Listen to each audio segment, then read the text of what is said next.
नमस्कार दोस्तों, मैं हूं शम्मी छाबड़ा और फिर से स्वागत करता हूं the Shammi Chhabra laughter and talent show के एक नए एपिसोड में। आपका स्वागत है।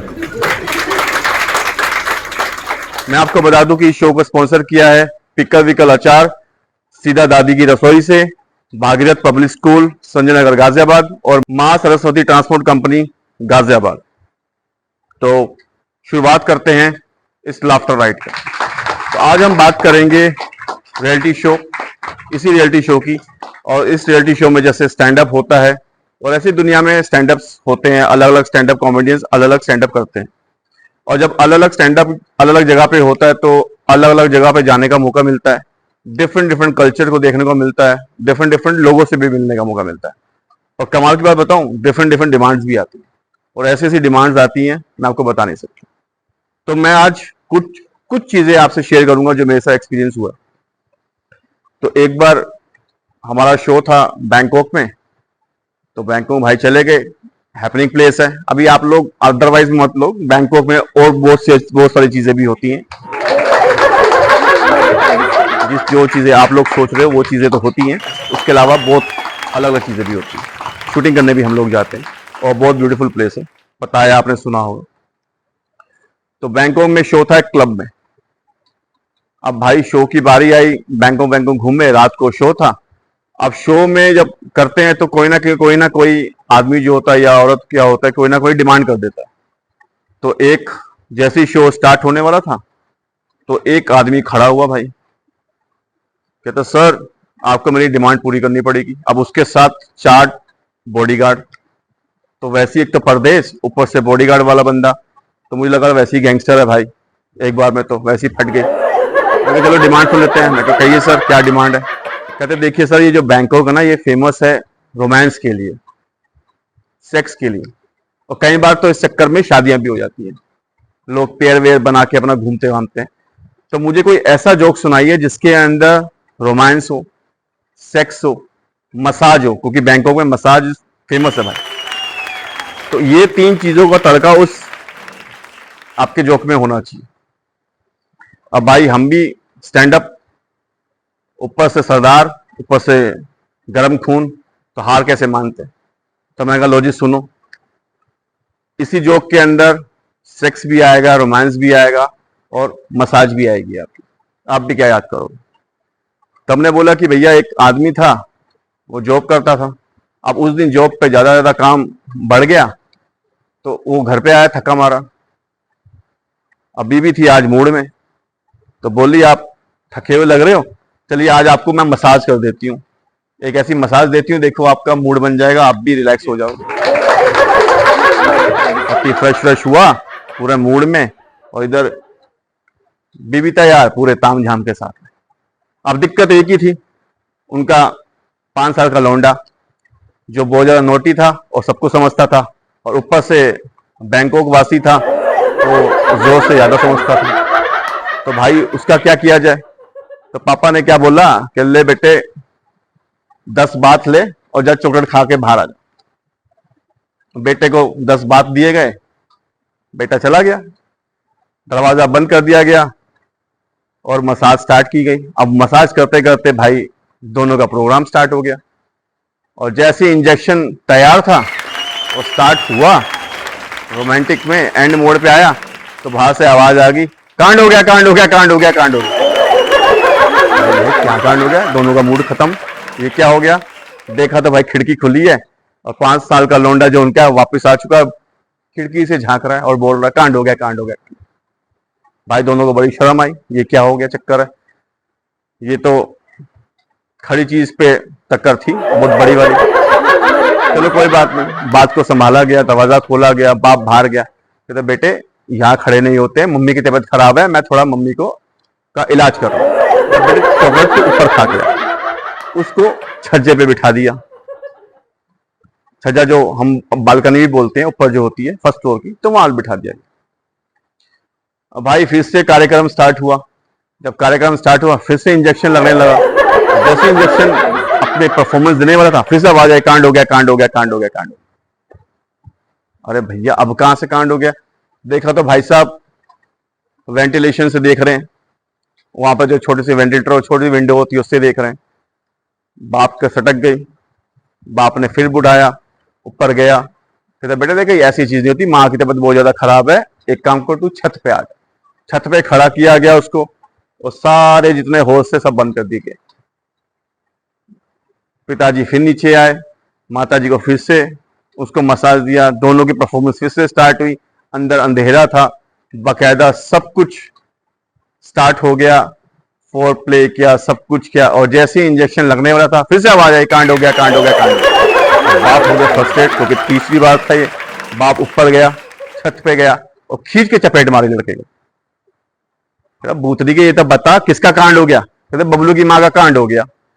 क्या तुमने कैसे मालूम बबलू की माँ का कांड हो गया? कहते वो भी तो छत पे खड़ा। तो भाई साहब ये जोक सुनाया और वो हंस हंस के पागल।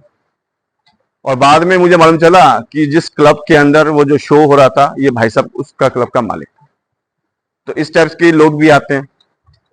एक बार क्या हुआ कि हम लोग अहमदाबाद में शो था भैया, गुजरातियों के एरिया में, और आजकल तो गुजराती लोग पूरा रूल कर रहे हैं। अडानी साहब, अंबानी साहब, बड़े बड़े बिजनेसमैन गुजरात से आते हैं, और अच्छी सिटी है, साफ सुथरी सिटी है, मोदी जी का अपना शहर है।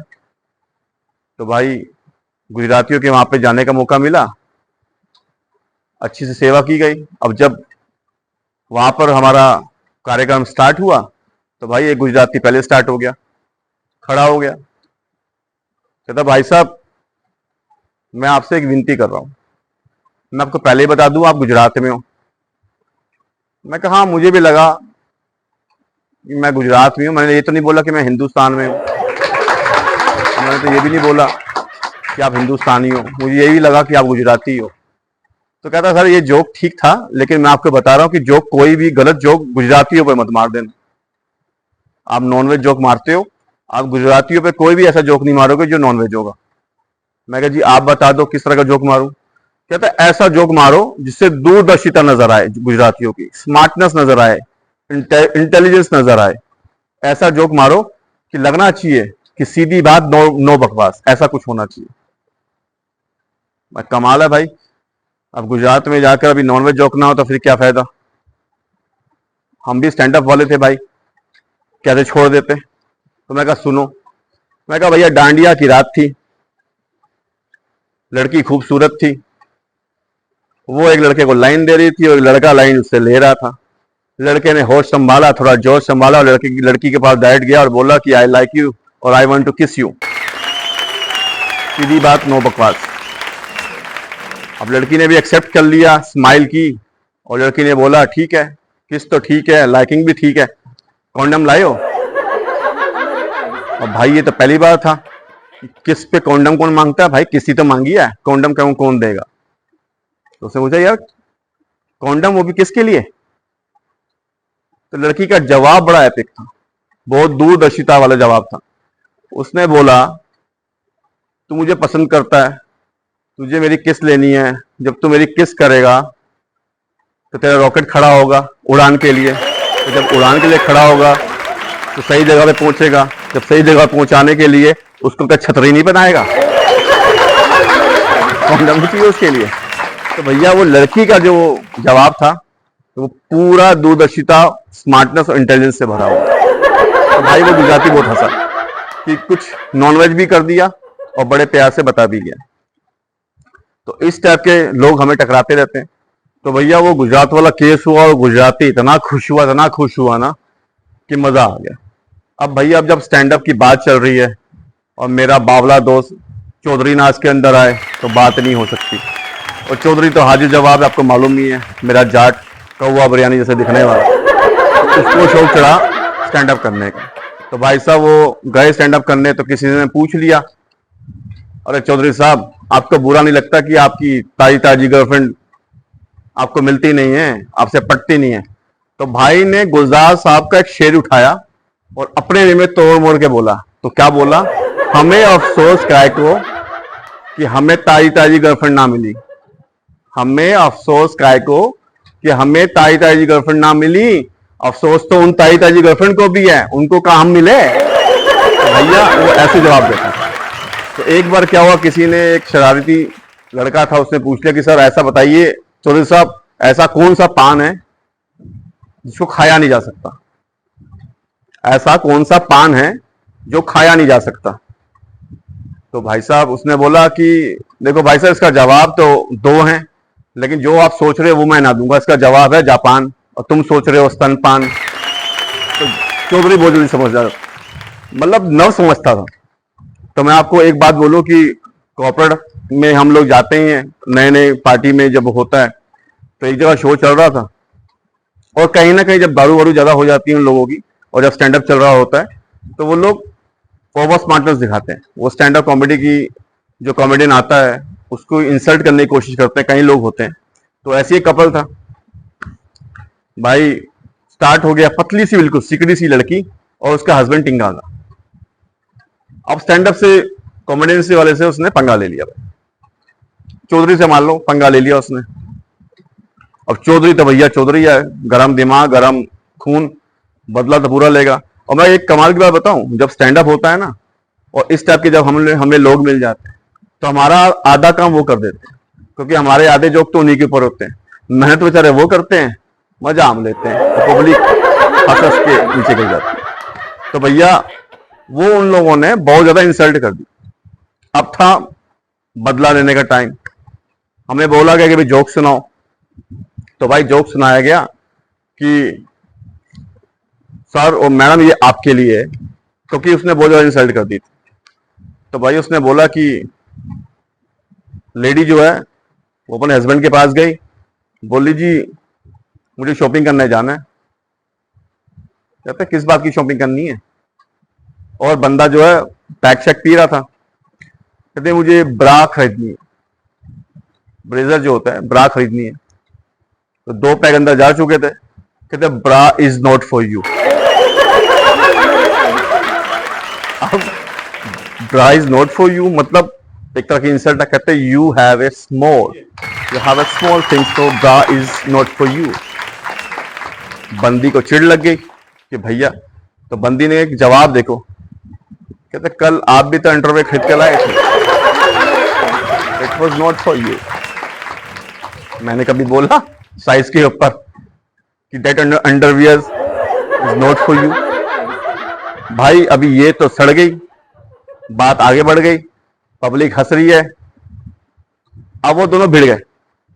अब वो आदमी क्या बोल रहा है, देख भाई कील जितनी छोटी हो ना उतनी नुकीली होती है, और मैंने दो बच्चे पैदा किए हैं। बंदी का जवाब एपिक था और सब हंस हंस के गिर पड़े। बंदी बोलती है वो तो शुक्र मानो दूध वाले और पेपर वाले का कि बेचारे अपनी परफॉर्मेंस देके चले गए और आज तक घमंड तक नहीं किया, जताया तक नहीं कि जिन्हें जो लोग तुम्हें पप्पा पप्पा बोल रहे हैं ना, कहीं के हो रहे हैं वो बंदा बेहोश, पब्लिक हंस हंस के गिर रही है, हम लोग मजे ले रहे हैं। हमने सिर्फ चिंगारी थी, थोड़ा सा घी डाला, काम वही हो गया। तो भैया इससे एक बात समझ में आती है, कभी भी स्टैंड अप वाले से पंगा मत लो, नहीं तो नंगा कर देगा और अच्छे तरीके से करेगा। तो ये था आज हमारा स्टैंड अप के कुछ एक्सपीरियंस जो हमने आपसे शेयर किए, और आशा करता हूं कि आपको पसंद आया होगा। Thank you so much. और अभी मिलते हैं अपने एक नए टैलेंट से और उनके बारे में कुछ जानते हैं।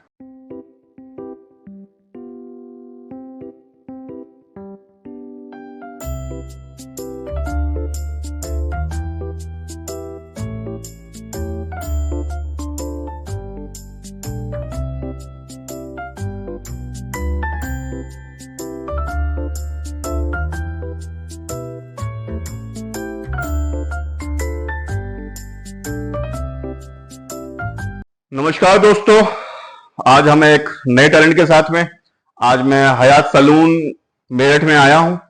और जब भी मैं गाजियाबाद आता हूं मुंबई से, तो ये मेरठ में हयात यूनिसेक्स सैलून में आता हूं। तो आज मैं दाढ़ी करवाने आया हूं क्योंकि पहले बाल कटवा गया था। तो गुलफाम भाई। जी सर। आइए सर, आप तो सुपरस्टार हैं यहाँ पे मेरठ के, और हम इतनी दूर से आए हैं, तो हमारी दाढ़ी बनवा दीजिए आज। जी सर, दाढ़ी का थोड़ा वी शेप, हाँ वी शेप कर दीजिए थोड़ा। जी सर। हाँ जी। तो ये गुलफाम भाई हैं मेरठ में, और इनका हयात यूनिसेक्स सैलून के नाम से इनके 2 सैलून हैं यहाँ पर, और बहुत फेमस इंसान है, और जिसने भी इनसे एक बार बाल कटवाए या कटिंग करवाई है वो दोबारा हमेशा वापस आया है यहाँ पर। और आज स्पेशली रात को हम लोग आए हैं तो इन्होंने खोल के रखा हमारे लिए, स्पेशली इनके पास टाइम नहीं होता है तो इनसे बात करते हैं। अरे गुलफाम भाई, जी सर। आज हम ऑडियंस से आपसे रूबरू करवाना चाहते हैं, तो हेलो बोल दीजिए। Hello audience. Hello audience. तो ये गुलफाम भाई है हमारे मेरठ से। गुलफाम भाई, ये बताइए कि ये जो आप काम करते हैं हेयर ड्रेसर का, ये कब से कर रहे हैं आप? सन 2002 की स्टार्टिंग से है अच्छा, जी। सन 22 साल हो गए हैं अच्छा 22 साल हो गए आपको। जी। तो अभी एज कितनी है आपकी? 34 तो मतलब आप इतनी छोटी उम्र से आप सीख रहे हैं? जी। तो मतलब ये आपका पुश्तैनी काम है या आप किसी के अंडर में सीखे? नहीं, हमारा पुश्तैनी काम है जी। अच्छा, और पुश्तैनी काम है अपने आपका। जी मतलब पापा दादा सब वगैरह इसी जी काम में जी थे जी जी और आपने इस काम को आगे बढ़ा दिया। जी जी। तो आप कहीं सीखे, मतलब इंस्टीट्यूट में गए, या मतलब वही पापा के अंडर में ही रख के आप लोगों? वही अपने परिवार के भाई वगैरह, मामा पापा, अच्छा, वहां उनके पे अंडर मतलब, में रह के। अच्छा उनके जी सैलून जी में सीखा जी आपने। जी जी तो ये बताइए, मुझे नहीं लगता कि हयात सैलून आपके पूरे खानदान में किसी का होगा। तो जी। ये हयात सैलून बनाने का आइडिया कैसे आ गया एकदम अचानक? बस जो है, एक छोटी शॉप थी। हाँ। उसके बाद मैं सोचा हम्म कि ऊपर वाला कुछ अच्छा करे। बड़े बड़े सैलून देखे थे, हम्म हम्म हम्म बड़े सैलून का सपना था। हम्म हम्म एक शॉप मिली अच्छी बड़ी, हम्म ऊपर वाले ने उसको दिलाई हम्म। और हिम्मत करके वो बना दी। अच्छा। बनवाई ऊपर वाले ने, और काम उस पर रात दिन चला बहुत अच्छा। आज ऊपर वाले का शुक्र है, 2 ब्रांच है और दोनों पे बहुत ही ज्यादा अरे वो ऊपर तो मैं वाले की देखा कि शुक्र है, यहाँ पे बहुत बरकत है। बहुत पब्लिक आती है, इनके जी पास फुर्सत नहीं होती है। जी और गुलफाम भाई पे अल्लाह ताला की बहुत करम है इनके ऊपर। जी। अच्छा गुलफाम भाई, ये बताइए कि आपके पास कितने लड़के लड़कियां यहाँ पे काम करते हैं? 30 के आसपास हैं टोटल, टोटल मतलब स्टाफ। 30-35 लड़के लड़कियों को आप मतलब यहाँ पे काम दे रहे हैं? जी, ऊपर वाला दे रहा है जी। चलिए बहुत बहुत, मतलब उनकी एक तरह से देखा जाए तो उनके रोजी में आप बड़ा बरकत कर रहे हैं, उनके उनका घर चला रहे हैं एक तरह से देखा बस जाए जी, तो। ऊपर वाला चलवा रहा है जी। चलिए, ये तो आपका बड़प्पन है।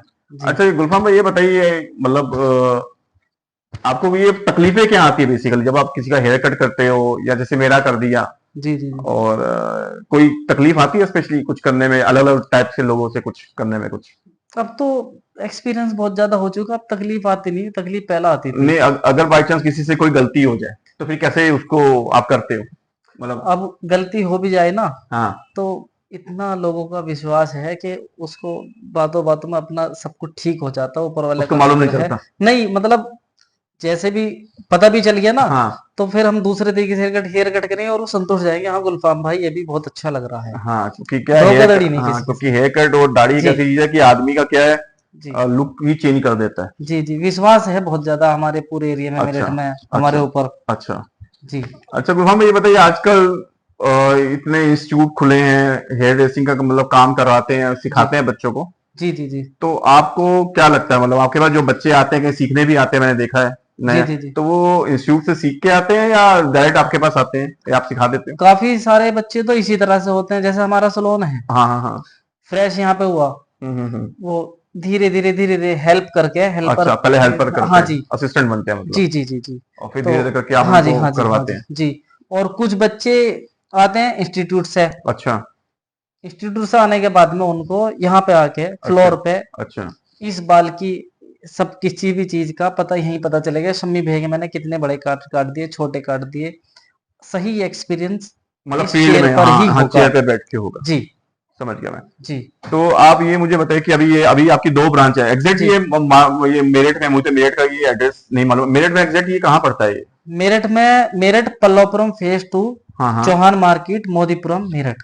अच्छा, मोदीपुरम फेज 2 में है ये, मतलब जी जी जी, पल्लवपुरम फेज 2। पलमपुरम फेज 2 जी, में। तो मोदीपुरम अभी एक ही है। अभी ये 2 ब्रांचेस के अलावा कहीं और भी आप कुछ सोच रहे हैं जी, खोलने की? देखी जा रही है, कई सारी जगह लोकेशन है, ऊपर वाला जैसी कुछ मतलब मदद करेगा आप तो। फैलाने का सोच रहे हैं इसके जी बारे में? जी जी जी अच्छा जी मुझे बताइए, हेयर कट और ये दाढ़ी के लिए सबसे, क्योंकि ये बारीकी का काम है, जी जी जी। सबसे इम्पोर्टेंट चीज क्या आप लोग देखते हैं, मतलब क्या आपको एक, मतलब एक जैसे एक नए बच्चे को अगर सिखाना है तो वो उसको आप क्या बोलते हैं कि बाल काट रहे हो और दाढ़ी काट रहे हो तो उसके लिए सबसे बारीकी चीज क्या क्या सीखनी जरूरी है? बारीकी चीज यही है सबसे मेन, कस्टम जो हमारे क्लाइंट आते हैं हम्म। उनके फेस के अकॉर्डिंग काम किया जाए। अच्छा अब शम्मी भैया की बियर्ड है, फेस यहाँ से थोड़ा गोल है, अब हमें इसको यहीं से पतली करनी, वी शेप बनाना है। अच्छा जी, किसी का पतला चेहरा, फिर उसकी यहाँ से पतली कर देंगे, ज्यादा शॉर्ट कर देंगे, वो बुरा लगेगा। इसी सारी चीजों को देखते मतलब हुए फेस के अकॉर्डिंग आप लोग डिसाइड करते हो। इतना एक्सपीरियंस हो जाना चाहिए बच्चे को कि शीशे में देखती सामने मिरर में पता लगा सके कि मुझे क्या चाहिए, एकदम कस्टमर को ये बता सके सर आप पे ये फिट बैठे। और तभी तो हम आपके पास आते हैं। देखिए मुंबई से आते हैं 2500 1400-1500 किलोमीटर से उड़ के आते हैं आपके पास। एहसान हो आपका भाई। नहीं एहसान नहीं, आप उसके लिए लायक हैं, उसके आपने करके दिखाया वो चीज। तो मुझे एक चीज बताइए कि ये आप जो ये सैलून आप खोल रहे हैं, तो ये आगे कोई स्कूल वूल खोलने का भी आइडिया है कुछ, मतलब कि जिसमें बच्चों को सिखाया जाना है बच्चों को? एकेडमी की तैयारी है बहुत ही जल्द। अच्छा जी, तो किधर मेरठ में खोलेंगे या कहीं और? ये अपना एरिया अपना मेरठ में देखेंगे। अच्छा, मेरठ में अभी अपना मोदीपुरम में भी कोई उसके लिए भी कोई अच्छी प्रीमियम लोकेशन देखी जा रही है। अच्छा, जिस पे चारों तरफ से स्टूडेंट को दिक्कत न हो जाने में पूरे शहर से। अच्छा, आप उन बच्चों को क्या बोलेंगे जो नया मतलब स्कूल से सीख रहे हैं या ऐसे ही सैलून में आपके पास आके सीखते हैं, आप उन बच्चों को क्या राय देंगे? पहली टिप जो आपकी तरफ से, क्योंकि आपको इतना एक्सपीरियंस है, 20-22 साल का एक्सपीरियंस है, तो आप उनको पहली टिप क्या देना चाहेंगे? पहली टिप्स यही है, सबसे पहले अपने जो है सीनियर की इज्जत करें, उसके अंदर जो भी हुनर है उसको उससे छीनने की कोशिश करें, इस बाइज्जत। नहीं वेरी गुड, ये बहुत बड़ी बात है। अपने बॉस के मतलब असिस्टेंट बन के रहिए। जी जी हाँ, अब कभी भी अपने आप को बड़ा ना माने, अपने सीनियर के सामने छोटा ही माने। सही बात, भले आप बड़े हो जाएं, क्योंकि आपको स्टार्टिंग उससे मिली है, उसकी इज्जत करें। तो सही बात है, मतलब उसका हुनर जो है उसको ग्रैब करें और उससे सीखे और अपने घमंड ना लेके जी, बहुत सही बात है। अच्छा, आप हमारी ऑडियंस को जो ये शो देखती है उनको कुछ मैसेज देना चाहेंगे, कुछ बोलना चाहेंगे उनसे? जैसा आप मुझे प्यार देते रहे ऐसे ही मुझे प्यार दें, और जब भी मेरठ आए तो हयात सैलून में जरूर आए। आप हमारे शम्मी भैया के शो को सबसे ज्यादा प्यार दें। Thank you so much. और ये हैं हमारे गुलफाम भाई, हयात यूनिसेक्स सैलून मेरठ के ओनर, और कभी भी मेरठ आए तो इनको सेवा का मौका जरूर दें। तो मिलते हैं जल्दी एक नए एपिसोड में एक नए टैलेंट के साथ में। देखते रहिए the Shammi Chhabra laughter and talent show. See ya, goodbye. तो ये थे हमारे टैलेंट जिनके बारे में आपने सुना, देखा और जाना, और अब हम चलते हैं अपने नेक्स्ट सेगमेंट पे जो है हमारा हेल्थ टिप। और हेल्थ टिप स्टार्ट करने से पहले मैं आपको वही बता दूं जो मैं हमेशा दोहराता हूं कि जो मैंने पानी बताया हुआ है आपको कलौंजी का और मेथी दाना वाला, वो जरूर पिए दिन में 3 बार। दिन में 30 मिनट से लेकर 1 घंटे की वॉक जरूर करें, और पानी खाना खाने से या तो 1 घंटा पहले पिए या खाना खाने के 1 घंटा बाद पिए, और अनुलोम विलोम और कपालभाति प्राणायाम जरूर करें। तो आज की हेल्थ टिप है घुटनों के दर्द के लिए। तो घुटनों के दर्द के लिए एक उपचार है कि 50 ग्राम काले तिल ले लीजिए, 50 ग्राम काली खसखस ले लीजिए, जो खाली खसखस आती है, दोनों को रोस्ट कर लीजिए और उसका एक पाउडर बना लीजिए। उसको रोस्ट करने के बाद ग्राइंड कर लीजिए, उसमें 20 ग्राम गुड़ मिला लीजिए। सुबह शाम 1-1 चम्मच गुनगुने पानी या गुनगुने दूध के साथ आप लीजिए। मैं आपको बता रहा हूं कि इससे आपको बहुत आराम मिलेगा, और ये मतलब यूज की हुई रेमेडी है। इसकी एक रेमेडी और है कि गोंद कतीरा आता है, उसको रात का भिगो दीजिए और सुबह जब उसको देखेंगे तो वो फूल जाएगा, तो उसको लीजिए और नॉर्मल पानी या नॉर्मल दूध के साथ खाइए, उसके साथ सेवन कीजिए, सुबह शाम कीजिए। तो कुछ दिनों में ही आपको फर्क नजर आएगा। ट्राई करके देखिए, नुकसान तो कुछ नहीं है, फायदा ही देके जाएगा आपको, और इम्यूनिटी भी बढ़ाता है आपको और शक्ति भी देता है इसके साथ साथ। और साथ में एक और, मैंने आपको जो कलौंजी और मेथी दाना का जो आपको पानी बताया हुआ है वो रेगुलर लीजिए, वो बहुत फायदेमंद है इस घुटनों के दर्द के लिए। साथ में साथ ये भी कीजिए, बहुत फायदा होगा। तो ये थी आज की हमारी हेल्थ टिप, और मैं आपको बता दूं कि इस शो का स्पॉन्सर किया है विकल अचार, सीधा दादी की रसोई से, भागीरथ पब्लिक स्कूल गाजियाबाद, और मां सरस्वती ट्रांसपोर्ट कंपनी गाजियाबाद में। तो ये था आज का हमारा एपिसोड। जल्दी मिलते हैं the Shammi Chhabra laughter and talent show के एक नए एपिसोड में, एक नए टैलेंट, एक नई लाफ्टर राइड और एक नई हेल्थ टिप के साथ। तब तक के लिए मजे कीजिए, ऐश कीजिए, जो करना कीजिए, अपने माँ बाप से प्यार कीजिए और आसपास सफाई रखिए। शबा खैर, जय हिंद, जय भारत।